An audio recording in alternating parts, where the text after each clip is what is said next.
This channel does not promote any violent, harmful, or illegal activities. All content provided by this channel is meant for an educational purpose only. Cancer Healer Center, a new beginning.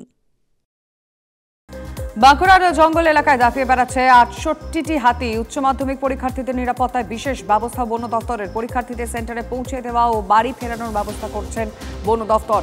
Escort করে নিয়ে যাওয়া হচ্ছে পরীক্ষার্থীদের। জঙ্গলের রাস্তায় নজরদারিতে মোতায়েন বনকর্মী police.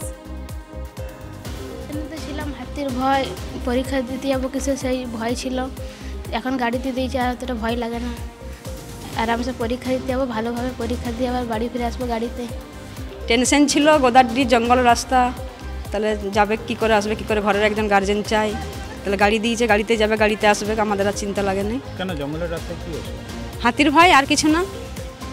আর এমনিতেই তো প্রত্যেকদিন সাইকেলে করে কোথায় কোচিংয়ে টিউশনই যাই বেলে তোড়ে, প্রত্যেকদিন তো আসা যা চিন্তা লাগেই। আজকের দিনটা এখন এই পরীক্ষার সময় আর চিন্তা লাগে না।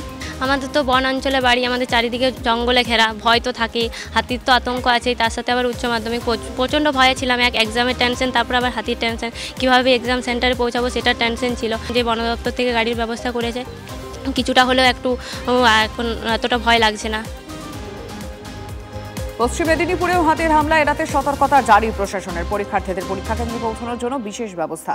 চাঁদরা ও গুড়গুড়িপালের জঙ্গল সংলগ্ন এই রাস্তায় এসকর্ট করে পরীক্ষার্থীদের পৌঁছে দেওয়ার ব্যবস্থা বন দফতরের। জঙ্গলের রাস্তায় থাকছে বন দফতরের বিশেষ টিম। গভীর জঙ্গল পথ এড়িয়ে যাওয়ার পরামর্শ দেওয়া হচ্ছে। বিপদে পড়লে নিকটবর্তী রেঞ্জ অফিসার বা বিট হাউসের সঙ্গে যোগাযোগ করার পরামর্শ মেদিনীপুরের বনাঞ্চল আধিকারিক। হাতির ভয় থাকে, তাতে একসাথে যাওয়াটাই সুবিধা। হাতি তো মানে তোমাদের ঘরের সামনেই বলা যেতে পারে, বাড়িতে চলে আসে হাতি, তার ফলে কোথাও একটা সুবিধা হবে বলে মনে করছো? এটা তো অনেক সুবিধা, যাতে না কোনো দুর্ঘটনা ঘটতে পারে আর কি। ধূপগুড়িতেও হাতি করিডোর সংলগ্ন এলাকায় সতর্কতা। উচ্চ মাধ্যমিক পরীক্ষার্থীদের বন দফতরের গাড়ি করে পৌঁছে দেওয়া হচ্ছে পরীক্ষা কেন্দ্রে। জঙ্গলের রাস্তায় বন্দুক কাঁধে টহল দিচ্ছেন বনকর্মীরা। কুলতলিতে বোমা উদ্ধার হয়েছে, ধৃত এক। গতকাল রাতে গোপন সূত্রে খবর পেয়ে গাজীর চক এলাকায় ধৃতের বাড়িতে তল্লাশি চালায় পুলিশ। ওই বাড়ি থেকেই তাজা বোমা তৈরির সামগ্রী উদ্ধার হয়। এর আগেও ধৃত আলতাফের নামে অসামাজিক কাজে জড়িত থাকার অভিযোগ রয়েছে কুলতলি থানায়। প্রচুর আধার ভোটার বার্থ সার্টিফিকেট সহ ধৃত 2। মুর্শিদাবাদের বহরমপুরে গির্জার মোড়ে ঘটনা। অনুপ্রবেশকারীদের জন্যই কি জাল নথি সরবরাহ হতো, তদন্তে পুলিশ।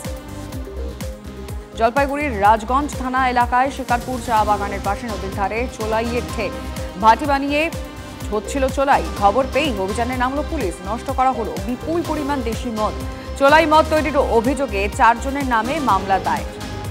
সপ্তাহের প্রথম কাজের দিনে রেল বিভ্রাট। মাঝেরহাটে স্বয়ংক্রিয় সিগন্যালিং ব্যবস্থায় ত্রুটি। ম্যানুয়াল সিগন্যালিংয়ে ট্রেন চালাতে বাধ্য হয় রেল।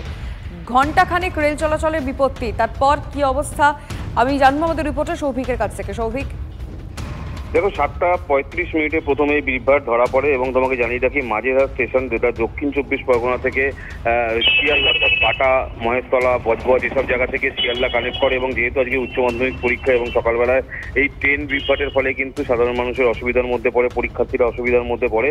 যদিও প্রথম অবস্থায় কিন্তু রেলের তরফ থেকে ম্যানুয়াল সিগন্যালিং ব্যবস্থার মাধ্যমে সেই ট্রেন চলাচল করানো হচ্ছিল।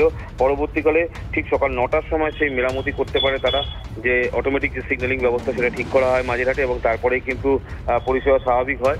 তবে যেহেতু অনেকক্ষণ ধরে ট্রেন লেট ছিল, অর্থাৎ দাঁড়িয়ে ছিল সিগন্যালিংয়ের বিভ্রাটের জন্য, সেক্ষেত্রে ট্রেন কিন্তু এখনও ধীর গতিতেই চলছে। তবে ট্রেন চলাচল শুরু হয়েছে। প্রথম দিকে সাধারণ মানুষের অসুবিধা হচ্ছিল, যদিও রেলের তরফ থেকে যুদ্ধকালীন তৎপরতায় সেই সিগন্যাল বিভ্রাট মেরামতি করা গেছে। এখন ট্রেন চলাচল শুরু হয়েছে। ধন্যবাদ সৌভিক।